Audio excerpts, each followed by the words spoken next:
Hello, class, and welcome to our reading review of You Are What You Speak from our textbook. Now, it's title on the New York Times Magazine, same article, Does Your Language Shape How You Think? Which I think is an interesting title. The rhetorical question definitely persuades us to think about language. And that's what this whole class is about in some ways, is critical thinking about the words that we choose and the ideas that we present. Um, the title in the book, You Are What You Speak, a nice play on words, a pun on the idea you are what you eat. And boy, oh boy, is this true for a writing class. The good thing with writing is that you can revise. Before you submit your final essay, you can make changes and make sure your words and ideas are exactly how you want them to be presented. But a lot of times you don't get a do-over in language. You really want to make sure to choose your words wisely. Um, I think that when he brings up Roman Jacobson's point in paragraph 5, right, the two questions at the end that we wanted to focus on were first in regard to Worf's theory, right? Native American languages impose on their speakers a picture of reality that is totally different from ours, so their speakers would simply not be able to understand some of our most basic concepts, like the flow of time or the distinction between objects. For decades, Worf's theory dazzled both academics and the general public alike. Eventually, though, his theory crash landed on what? Hard facts and solid common sense. Okay. So, again, this idea has revealed that when we learn from our mother tongue, we do, after all, acquire certain habits of thought that shape our experience in significant and often surprising ways. And I think it's important for those of you that speak multiple languages to recognize that all of the different uh, habits of thought, right, that shape your experiences and your critical thinking process. And I think it's a really interesting exercise to look at language from varying perspectives. And although Shakespeare is written in English, there's a lot of words that maybe you might not have been familiar with, or ideas you might not have been familiar with. And in some ways, Old English is almost like a different language.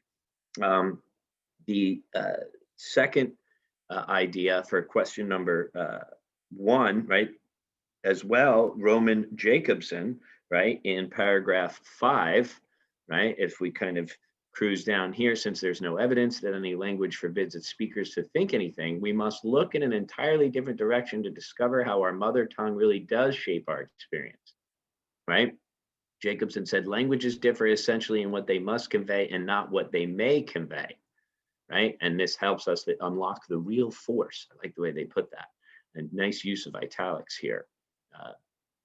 Consider this example, right?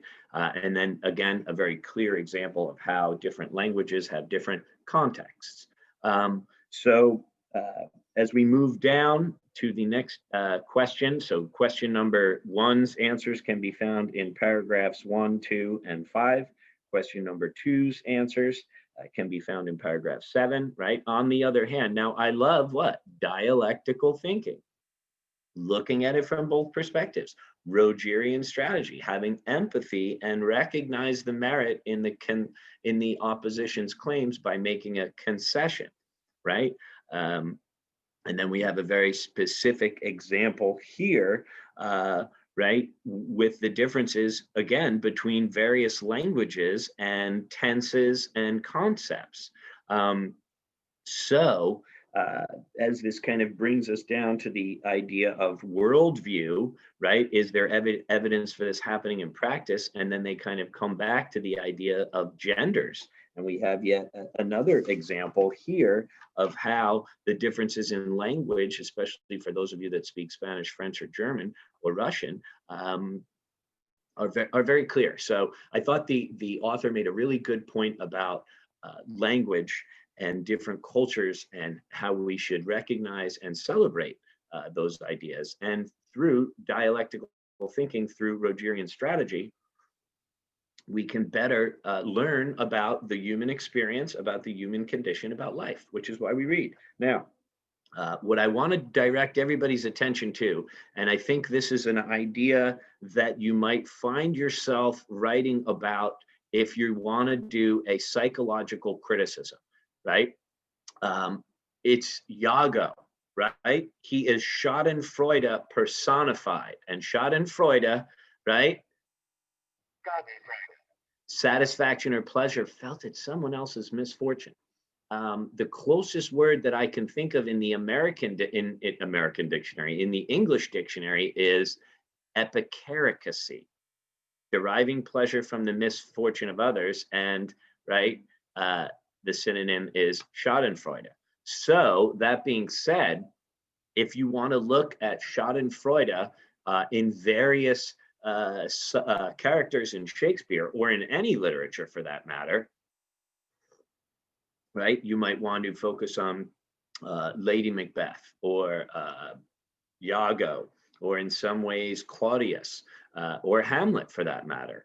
Might be something to think about because, again, when you're doing a psychological criticism, answer the question, what do we learn about psychology by analyzing fiction? So what do we learn about Schadenfreude? What do we learn about characters' thoughts, right?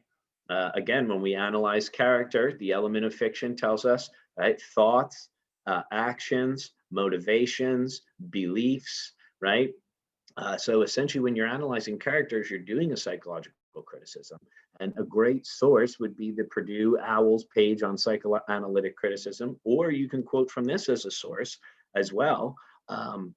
And you might focus on this idea of the unconscious, the desires, the defenses, and obviously, for those of you that are interested in Freudian psychology, right, you have the idea of the id, the ego, and the superego, which you could apply to the same critical thinking concepts of ethos, logos, and pathos in some ways. And you could look at Freud's theories from a critical thinking standpoint, and you might even find yourself delving into the Oedipus complex, which I have received essays in the past writing about Hamlet. And Freud was the first person to write about Hamlet from that perspective too. And his idea is that Hamlet is unable to kill Claudius because Claudius is a physical manifestation of Hamlet's Oedipal complex, because he has removed Hamlet's father and replaced himself as the object of his mother's affection. So that's why Hamlet can't pull the trigger and can't go through with it. Again, it's an interesting reading, and you might find yourself using that as a springboard for a psychological analysis of the play, if you want to look at it from an Oedipal complex. But regardless, I think whenever you're doing psychological criticism, always relating it back to the critical thinking strategies that we've been discussing all semester: dialectical thinking, Rogerian strategy, logos, right? Avoiding hidden assumptions, avoiding, right? I can't tell you how important this document from criticalthinking.org is, distinguishing between inferences and assumptions. When characters let their assumptions instead of facts guide their decision-making process, a lot of times tragedy ensues. So you've got the concept of Schadenfreude, you've got the concept of psychological criticism. And again, I think he does a nice job of using Schadenfreude as an example, as one of the many examples in his essay about the relationship between language and cultures and context. So I hope you found this helpful. Thanks for watching and listening. And as always, get in touch if you have any questions.